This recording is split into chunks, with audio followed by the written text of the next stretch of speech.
آپ نے سنا ہوگا حضور نے سورہ رحمان کے بارے میں فرمایا ہے، سورۃ الرحمن عروس القرآن.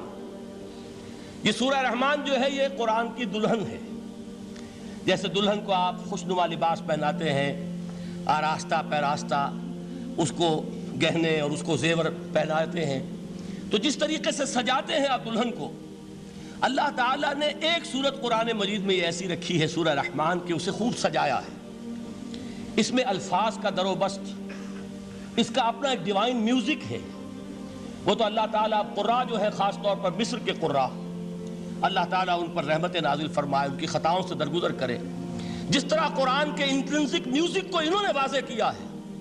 واقعہ یہ ہے کہ اگر یہ لوگ نہ ہوتے، شیخ عبد الباسط محمد عبد الصمد، شیخ محمود خلیل الحصری، یہ لوگ کہ جنہوں نے قرآن کے اس غنا میوزک، یہ لفظ جو ہے آپ حیران نہ ہو کہ میں یہ کوئی شاید توہین کر رہا ہوں قرآن کی، حضور نے یہ لفظ استعمال کیا ہے. تغنو، اس قرآن کو اچھی سے اچھی خوشلہانی کے ساتھ پڑھو. من لم یتغن بالقرآن فلیس منا، جو قرآن کو بہتر سے بہتر انداز میں، اچھی سے اچھی آواز میں، خوشلہانی کے ساتھ پڑھنے کی کوشش نہیں کرتا، وہ ہم میں سے نہیں ہے. بلکہ ایک مرتبہ حضور رات کے وقت آپ گشت پر تھے اپنے ساتھیوں کے حالات معلوم کرنے کے لیے.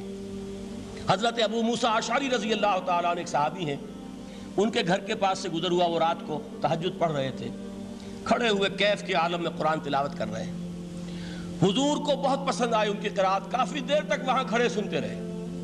اب انہیں کیا پتا کون سن رہا ہے. بالکل اسی طرح سمجھ لیجئے ایک بات یاد آئی ہے. حضور فرماتے ہیں کہ جس طرح کان لگا کر اللہ قرآن کو سنتا ہے، کسی چیز کو نہیں سنتا. ہمیں نظر نہیں آتا نا، ہمیں معلوم نہیں، ہم قرآن پڑھ رہے ہیں تو سننے والا کون ہے؟ سب سے زیادہ کان لگا کر خود اللہ. یہاں اس لیے مجھے یاد آیا کہ ابو موسیٰ اشعری کو کیا پتا تھا کہ کون سن رہا ہے. وہ اپنی کیفیت میں نماز میں تہجد میں قرآن کی تلاوت کر رہے تھے، اور ظاہر بات ہے ان کے گھر ایکڑوں میں بنے ہوئے نہیں تھے، ایک ایک کمرہ، ایک ایک کوئی حجرہ، ایسے ہی تو گھر تھے نا صحابہ کے. لہذا حضور پاس سے گزرے، آواز آئی، کافی دیر سنتے رہے. اس کے بعد آپ تشریف لے گئے، صبح فجر میں ملاقات ہوئی تو حضور نے تحسین کے انداز میں فرمایا، یا ابا موسیٰ انک قد اوتیت مزمارا من مزامیر آل داؤد. اے ابو موسیٰ، تمہیں تو آل داؤد کے سازوں میں سے ایک ساز اللہ نے عطا فرما دیا ہے. جس طرح حضرت داؤد، لہن داؤدی مشہور ہے کہ جب وہ پچھلے پہر رات کو حمد کے ترانے الاپتے تھے، قرآن میں ہے کہ پرندے شامل ہو جاتے تھے ساتھ، اور پہاڑ وجد میں آتے تھے، پہاڑ بھی ان کے ساتھ شریک ہوتے تھے. تو جس طرح کا اللہ نے ان کو لہن عطا فرمایا تھا، حضور نے تحسین کے انداز میں فرمایا ہے ابو موسیٰ اشعری، اللہ نے تمہیں بھی آل داؤد کے سازوں میں سے ایک ساز عطا فرمایا. بہرحال قرآن مجید کا جو یہ میوزک ہے، قرآن کے الفاظ کا جو حسن ہے، جہاں تک حسن معنوی ہے وہ تو ہر لفظ میں ہے، لیکن یہ حسن ظاہری، حسن صوتی، حسن لفظی، یہ اپنے کلائمیکس پر آپ کو نظر آئے گا سورہ رحمان میں. لیکن قرآن میں یہ سورت اس اعتبار سے بھی ممتاز ہے، اس کی 4 آیات پر ذرا توجہ کریں گے، عجیب حقائق سامنے آئیں گے. جہاں یہ قرآن مجید کے حسن صوت اور حسن لفظی کی معراج ہے، وہیں اس کی پہلی 4 آیات میں 4 چوٹی کی چیزوں کا ذکر ہے، سب سے اونچی چیزیں. پہلی آیت کیا ہے؟ الرحمن. ایک آیت ہو گئی. رحمان کیا ہے؟ اللہ کا نام ہے. کبھی آپ نے غور کیا اللہ کے ناموں میں سب سے پیارا نام کون سا ہوگا؟ رحمان. کیوں؟ اس کا مادہ کیا ہے؟ رحمت. ہمیں سب سے بڑھ کر جس چیز کی ضرورت ہے وہ کیا ہے؟ رحمت خداوندی. نام اچھی طرح سن لیجئے اس حضور کے قول کو. حضور فرماتے کوئی شخص جنت میں مجرد اپنے عمل کی بنیاد پر داخل نہیں ہو سکے گا جب تک کہ رحمت خداوندی دستگیری نہ کرے. کسی صحابی نے بڑی ہمت اور جرأت کا ثبوت دیا کہ پوچھ لیا، کیا حضور آپ بھی؟ جب آپ نے فرمایا کوئی شخص داخل نہیں ہو سکتا جنت میں محض اپنے عمل کی بنیاد پر جب تک کہ رحمت خداوندی جو ہے وہ دستگیری نہ فرمائے. پوچھا گیا کیا آپ بھی؟ آپ نے فرمایا ہاں میں بھی. آپ انداز کیجئے کہ اگر محمد الرسول اللہ بھی رحمت خداوندی کے ضرورت مند ہوں تو تاب دیگراں چے رسد، ہماری تو سب سے بڑی ضرورت رحمت خداوندی ہے. اب یہ رحمت جو ہے قرآن مجید میں اللہ تعالیٰ کی یہ شان 2 الفاظ کے ذریعے سے آتی ہے، رحیم اور رحمان. اور کوئی مادہ نہیں ہے جس سے 2 نام بنتے ہوں اللہ کے. لیکن یہ مادہ ہے واحد رحمت کا کہ جس سے رحمان بھی ہے رحیم بھی ہے۔ رحیم صفت مشبہ ہے، رحمت دائم ہو جائے گی، مستقل ہوگی تو رحیم کہیں گے، اور رحمان اس میں رحمت کی ہے وہ شان ہے کہ جیسے ٹھاٹھے مارتا ہوا سمندر ہو، ہیجان کی کیفیت، طوفانی کیفیت، رحمت خداوندی کا طوفانی جوش، وہ ہے رحمان۔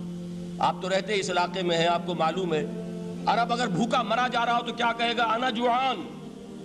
پیاسا مرا جا رہا ہو انا عطشان۔ بہت غضبناک ہوگا غضبان، غضبان آصفہ قرآن میں آیا ہے، بہت غضبناک۔ رحمان جس کی رحمت جو ہے جوش میں ہے، ٹھاٹھے مارتے ہوئے سمندر کے مانند۔ تو یہ اللہ تعالیٰ کے ناموں میں سب سے پیارا نام۔ اب آگے چلیے، الرحمن علم القرآن، رحمان نے قرآن سکھایا۔ رحمت خداوندی کا سب سے بڑا مظہر، رحمان کی رحمانیت کا سب سے بڑا مظہر قرآن ہے۔ ان میں جو منطقی ربط ہے اس کو سمجھتے جائیے۔ اچھا آپ یہ سوچئے، جو علم بھی انسان کو حاصل ہوا وہ کس نے دیا؟ اللہ نے۔ سائنس کا علم کس نے دیا؟ اللہ نے۔ علم آدم الاسماء کلہا، وہ علم الاسماء جو حضرت آدم کو دے دیا گیا تھا ازل میں، یہ اسی کا ظہور ہے، یہ اسی کی ایکسفولیشن ہے جو ہو رہی ہے اور ہوتی رہے گی ابھی۔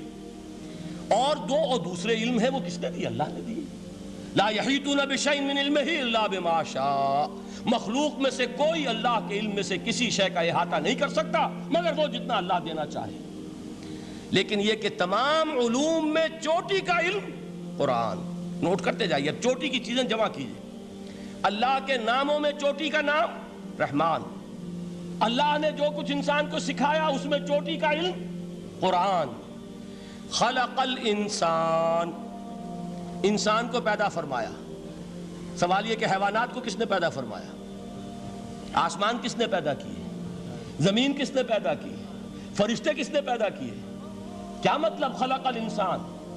اس کی تمام مخلوقات میں اس کا کلائمیکس، اس کی تخلیق کی معراج، اس کے تخلیق کا نقطہ عروج انسان ہے۔